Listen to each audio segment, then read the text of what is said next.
Hello friends, last week in my video I told you that a corrective decline might just come but the bulls will probably manage to hold on to their gains, and that's precisely what happened. What lies in the week ahead for us? This video is all about that bit. Coming up on your screen is the market roundup, which tells us that there is red on certain items and most of them are red for all the wrong reasons. First of all, the fall was led by the bank nifty and the nifty managed to hold on to its gain. The nifty is the broader based index out of the two, so which is a positive sign. The US dollar index, the Dixie, gained a full 243 basis points, and that is a negative. For emerging markets, including India, a rising dollar means higher landed cost of imported products and therefore higher imported inflation, including fossil fuels, natural gas, crude oil. Gold and silver fell because the dollar is strong. The dollar is the invoicing currency. So if the dollar is strong, commodity prices fell. And so did crude oil. But natural gas continued to climb due to geopolitical reasons. The Russians refused to let Europe have its higher supply of gas, which is why the markets are nervous. The USD INR, which is the United States dollar versus the Indian rupee, rose by 11 basis points, and that means that the rupee has weakened marginally against the dollar. We are within a whiskers distance away from the round number of 80 all over again, and that psychological threshold might have a bearing in the coming week on the stock markets. The 10-year benchmark bond yields fell 3 basis points, which means bond prices rose, which is what cushioned the decline on the bank nifty, which would have otherwise fallen lower. MWPL continued to rise, which is a normal thing till the third week of the month, and the United States markets, the three headline indices, have shown declines. On your screen now is the daily chart of the Dow Jones Industrial Average, which is telling me that the markets peaked on Tuesday last week and they've continued to slide. And Friday's decline is very noticeable. Last week I told you that the short-term moving average is attempting to cross the long-term moving average, but it was early days yet, and guess what? The average has failed to even test the 200-day moving average. So the death cross remains in place. The 33,272 level is a critical support area to watch out for. Now for the Nasdaq, it has fallen below its 200-day moving average. Not a very good sign. That's a long-term weakness coming up on technology stocks in the US. And the 12,898 level will be the support area to watch out for. Here again, the death cross still remains in place. The S&P 500, the broadest base index of all the three indices discussed here, is showing a price holding above the 200-day moving average, but coming close to the 4,178 level support area, which if violated will turn the sentiments into even more weaker outlook. Now coming back to the domestic markets, you see the MWPL weekly chart, and for the first time in many months, you are seeing an MWPL figure of 31.13%. So traders have raised their stakes to multi-month highs. Now, this is a cause for both concern and joy. Joy because traders are for the first time raising their bets. Concern because if the markets were to fall, if they were to nosedive, all this fresh enthusiasm, the fresh buying will turn into a panic. Last in, first out, LIFO. That is what typically happens in the market where sentiments are concerned. So your most recent positions are something traders will let go of first, and the most recent positions happen to be on the long side. So that is a very mild red flag here. Now for the stock and index futures turnover, this is cumulative 3 months series, which is August, September, October. What we are seeing is stock futures turnover has hit a period high of 5 months.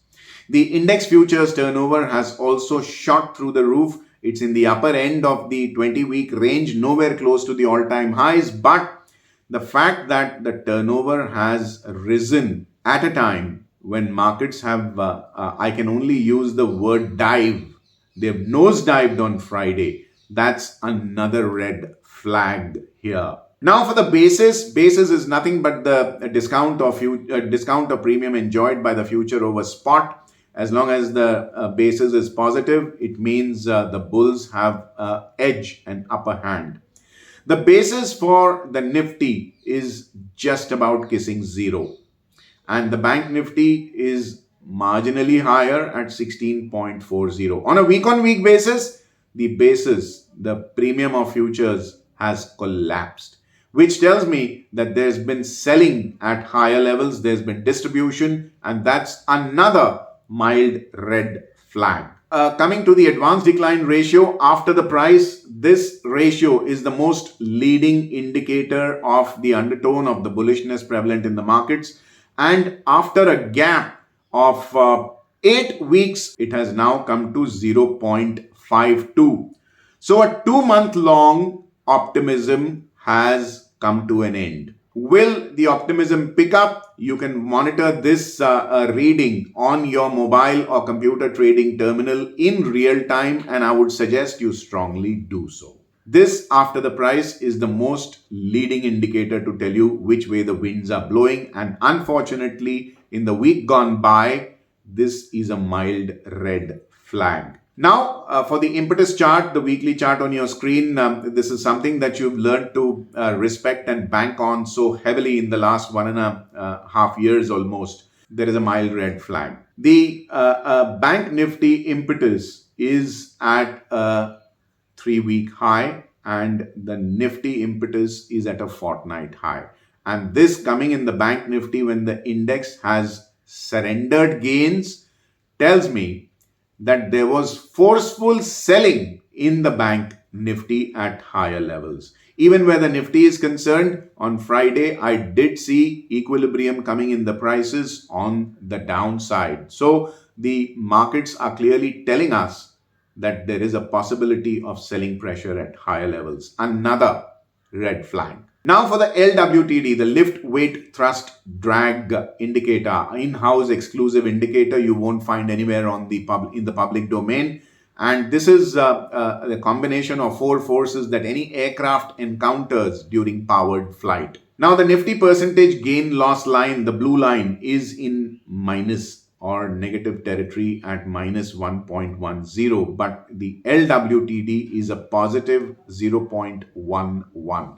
Which tells me that there is a probability that the markets might fall, but the bulls will attempt to resist those falls and provide some breaks to the declines. They will try to apply the brakes. Whether they'll succeed and to what extent, that the day-on-day markets will tell us. I update all these charts. This is a weekly chart on your screen. I update all these charts on a daily basis on my social media accounts. Do take the effort to connect with me. We'll get conversations going, help each other become better traders, and my contact coordinates come at the fag end of this video. Now, for the footprint of the 4 market participants, starting with the FIIs, what they have done is gone net short in the index futures, and they've trimmed their net longs in the individual stock futures on a week-on-week basis. DIIs have increased their net shorts in the index futures, and they've cut their stock futures shorts on a week-on-week basis. Do remember that the DIIs remain net negative or net short because they support the markets in the spot segment and they hedge those positions in the futures. Now for the prop traders. Now these guys are brokers, own individual trades. They are second best to insiders because they know who's buying and selling and at what price and just how much. They've cut their index futures short positions drastically. almost to a third of what it was last week. They've also reduced their individual stock futures net long positions, and it remains below 100,000 lots for multiple weeks. Do remember that the net long position is a meager one third of what it was merely 3.5 months ago at almost a quarter of a million lots, which is now at less than 100,000 lots. So the brokers are not very gung-ho. The retail traders who've been doing all the heavy lifting since the COVID-based lockdowns were imposed in the markets have also reduced their stock futures net long positions to a multi-month low. By the very quantum of their holdings, if they unwind any more aggressively, they can have a huge impact on prices because of the magnitude of their long positions. And where their index positions are concerned, they've raised their index net long positions marginally. But the fact that their individual stock futures longs are being shelved tells you that they are taking a cautious approach. So this is largely an institution-driven rally. We need to keep our ears to the ground. There are many red flags. Coming to the four heavily weighted counters on the markets, because these are counters that will determine the outlook for the Nifty and the Bank Nifty. The biggest boy of them all, Reliance Industries. On your screen is the daily chart. It has a weightage of 11.51% and a beta of 1.1. So if the Nifty moves 1%, this stock moves 1.11% on an intraday basis. This stock has unfortunately shown signs of peaking out on Wednesday with a long leg doji, followed by a doji on Thursday and a big red candle on Friday, which has violated the 2,618 level support in the spot segment. We need the price to go higher than Wednesday's high if at all Reliance is to support the Nifty and pull it up all over again. Coming to the second heavily weighted counter in the Nifty, the HDFC Bank, which has 8.36% weightage on the Nifty and 26.21% weightage on the Bank Nifty. This is quite clearly the heaviest weighted counter in the Bank Nifty. So not only does HDFC Bank swing the Nifty, but it also swings the Bank Nifty with itself. Beta 1.01, which is almost the same as the Nifty 50. Impact cost remains low. What you are seeing is that there was a big sharp crack on Friday. That's the largest bodied candle during the last week, which was a short week, of course, because Monday was a holiday. But Friday's candle is worrying, and this stock needs to go above Thursday's high if at all the Nifty and the Bank Nifty is to get support from this counter. Third heavily weighted counter, Infosys, weighted 7.54%, beta 1.01, which is almost the same as the Nifty 50. Here, it's not even able to close the gap, which it will by closing above 1,728. Unable to do so, but the support is at 1,555. We need to see if this support is violated. If it is, trouble for the Nifty. For the final of the fourth heavyweight counter, ICICI Bank, weight in the Nifty 7.57%, Bank Nifty weightage 23.72, heaviest after HDFC Bank. So what happens to this stock determines the fate of the Nifty and the Bank Nifty. On Friday, what you are seeing is panic-driven selling. The 867 level threshold was violated intraday, but the close, of course, was marginally higher thanks to the 30-minute final volume weighted average price close. Now we need to see if ICICI Bank manages to stay above 867 and rise above the previous Thursday's peak or not. If not, the possibility remains open that it might come to the lower trend line of 836. That will add to the pressure on the Nifty and to the Bank Nifty. Now, friends, I come to the bond market segment. Do remember, I've been very gung-ho, and I've been telling you, if at all you're trading banking stocks, especially the Bank Nifty, you just cannot afford to ignore bond yields. Don't let anyone tell you otherwise. If bond prices are higher, the bank nifty gets a boost, yields are lower, and if bond prices fall, bank nifty falls with it and yields go up. On a week-on-week basis, what we saw is yields have eased a bit, but they are resisting further declines. So what is happening is that 7.05, 7.10 level is likely to act as a support to the 10-year benchmark bond yields, which is why I've been telling you, my friends, that you must continue to ladder bonds in a staggered manner. The 10-year benchmark bond yield on a beautiful RBI's retail direct portal where you can buy and sell bonds directly from banks without a middleman, without any commission, brokerage or any other charges. Do keep your ears to the ground on bond yields. I'll keep updating this on my social media accounts as well.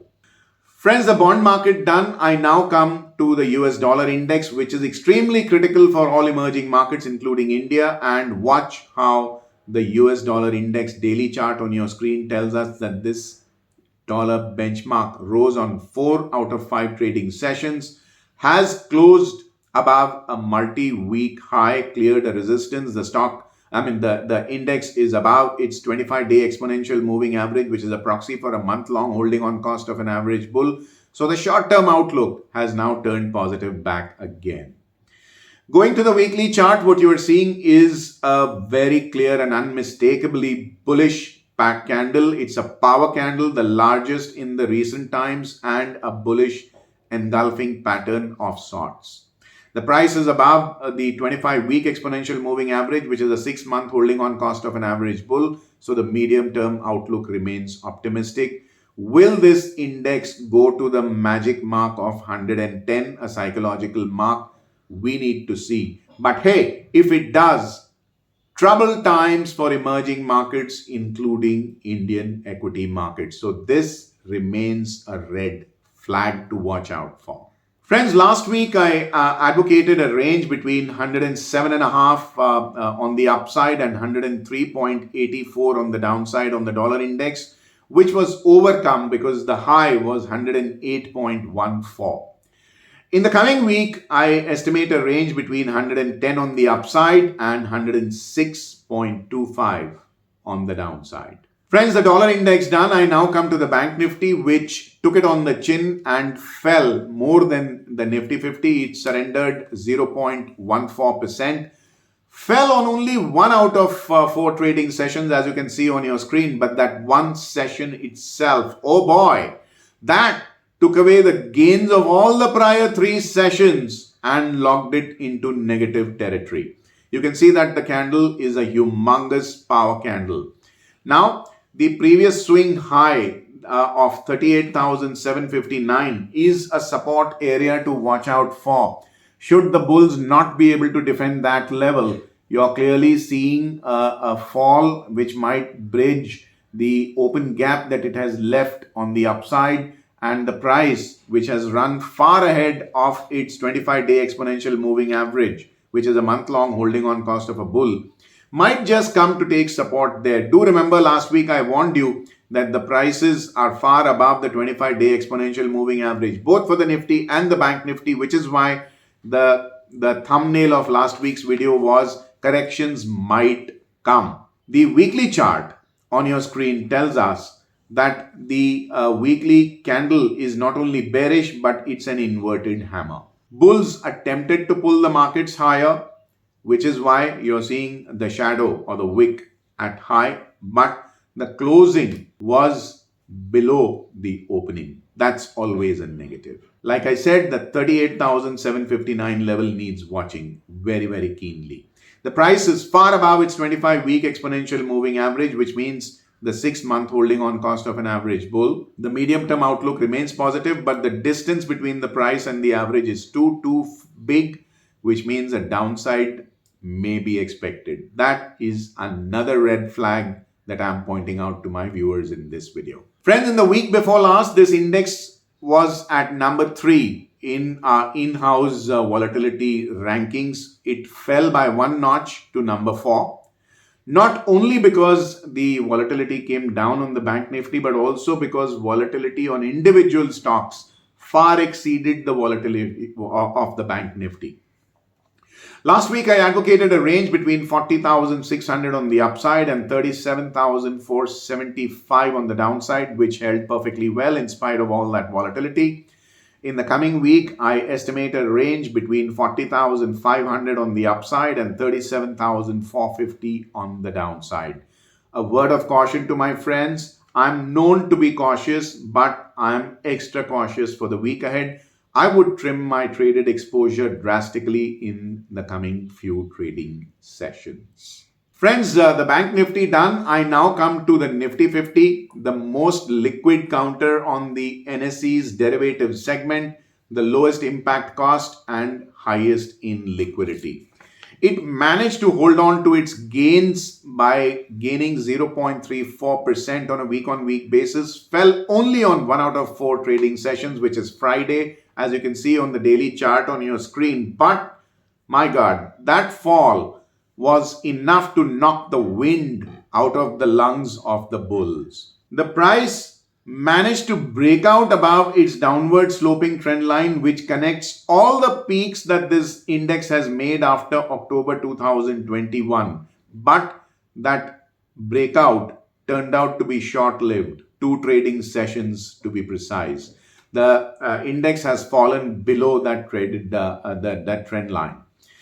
The reason I told you last week that there would be a correction is the price has run too far ahead of its 25-day exponential moving average, which is a month-long holding on cost of a bull. While the outlook remains optimistic, a decline is not ruled out to cool down the distance between the price and the moving average. Whenever there is a breakout of a previous overhead resistance level, there is always high volatility. I expect volatility or statistical beta for those who are inclined to use statistical trading models. I expect the beta to jump in the coming week. Let's take a look at the weekly chart on your screen. Just like the Bank Nifty, you have an inverted hammer on the Nifty 50 also. The only thing is that the closing is higher than the open on this hammer, which is why the body of the hammer is green. The price is far above its 25-week exponential moving average, which is a 6-month holding on cost of an average bull. That means the medium-term outlook remains optimistic. But here again, the distance between the average and the price is far too big to maintain. And therefore, there is a possibility of downside in the coming week. Another mild but a red flag nevertheless. Friends, last week, this index was at number 11 on our in-house volatility rankings, but it rose 2 notches. Now that, as far as I'm concerned, is a sign of caution. It rose 2 notches to rise to number 9. Now, when a broad-based index like that goes up on the volatility ranking, I can tell you one thing for sure. Your challenge has risen as a trader, which means you tone down your traded volumes, your exposure, and play a cautious hand. Last week, I advocated a range between 18,275 on the upside and 17,125 on the downside, which held perfectly well in spite of all that volatility and gaps. In the coming week, I expect a range between 18,325 on the upside and 17,200 on the downside. And I repeat my warning, please cut down your traded exposure drastically and keep stop losses in place. Volatility is likely to head fantastically higher. Friends, the indices done. I now come to the latest indicator that I use for you. The risk appetite of the retail trader by way of measuring their exposure in futures versus options. When they take a higher exposure to options, that means they are risk averse because options are lower cost where entry barriers and deployment of finance is concerned as compared to futures. You need a huge amount of money by way of span margins, mark to market, etc. to play futures. What we are seeing that traders on Friday at least were taking a nuanced approach via options. Up to Thursday, the stock options turnover was falling. The olive green line tells us the traded component turnover of individual stock futures that jumped to a week's high. And what happened? It's jumped on Friday and on Friday the markets fell. So what it tells me is that two marshmallow traders, the marshmallow theory is explained in the description and in the pinned comment below. Two marshmallow traders have suddenly become aggressive in the futures segment on the short sell side.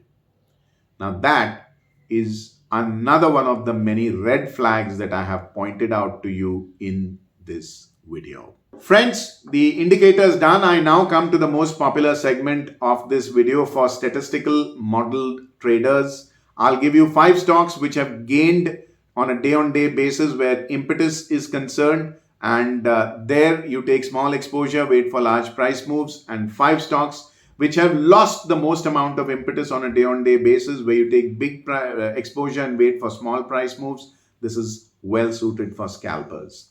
So here we go. The impetus gainers is led by REC Limited, Ambuja Cements, ACC, HDFC AMC, and ICICI General Insurance. The impetus losers, where you take big exposure, wait for small price moves, is led by Indus Tower, followed by AU Bank, Cipla, JSW Steel, and Godrej Properties. Friends, the hierarchy of these gainers and losers changes day to day, which is why this list is valid only for Monday. And if you want to be updated with this list on a day-on-day basis, do request to be added to our WhatsApp free broadcast list, or better still, join our Telegram channel. Contact coordinates come at the fag end of this video and in the description below, wherein I put in a lot of content on our Telegram channel especially. So you can stay ahead of the crowds by getting my views up there first. Friends, before I conclude this video, a humble reminder to subscribe to my YouTube channel if you haven't already done so. Click on the bell icon to receive instant alerts about fresh videos being put up out here. And good, bad or ugly, I'd love to know what you think of our work, and do comment and let me know what your feedback is. Also, help me reach out to fellow like-minded smart traders like yourselves by referring and sharing my video with your family and friends, your WhatsApp and other social media groups, and allow me to reach a wider audience. I wish you have a very, very profitable week ahead. Thank you for your patience in being with me in my video. Till we meet again in my next. This is Vijay Bhambwani signing off for now. Have a great week. Bye-bye.